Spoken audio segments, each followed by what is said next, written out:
Dans son atelier, le bruit du métal accompagne chacun de ses gestes. Ici, rien ne se perd.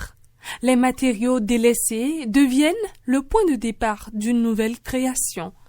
Quand on dit Gankogweble, c'est une matière que les gens jettent. Et dans leurs idées, on voit que cette matière ne peut pas servir à quelque chose.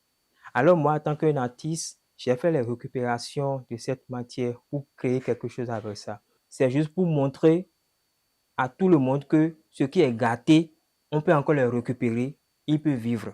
Derrière chacune de ces sculptures se cache une démarche artistique nourrie par l'observation de son environnement et le désir de transformer l'ordinaire en œuvre d'art. Et mes sculptures parlent de la vie d'un être humain.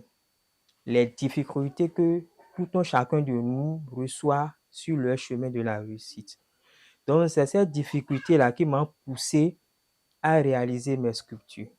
Donc, vous avez constaté que sur mes sculptures, ce sont des tôles que j'ai découpées en morceaux, en soudant un à un pour chercher une forme d'un être humain. C'est ça qui démontre les difficultés que tout un chacun de nous reçoit sur le chemin de la réussite. Au fil des années, son travail s'est invité dans plusieurs expositions, autant d'occasions de partager son univers artistique avec le public et de faire découvrir une autre manière de regarder ces matériaux que l'on croyait sans valeur. Mais derrière cette reconnaissance se cache une réalité bien différente. Pour réaliser une sculpture, ce n'est pas facile. Donc, il faudrait des matériaux coupés un à un, pour chercher des formes, en souder, tout ça là. Donc, il y a beaucoup de difficultés dedans, en fait. Et pour faire aussi des expositions, ce n'est pas facile.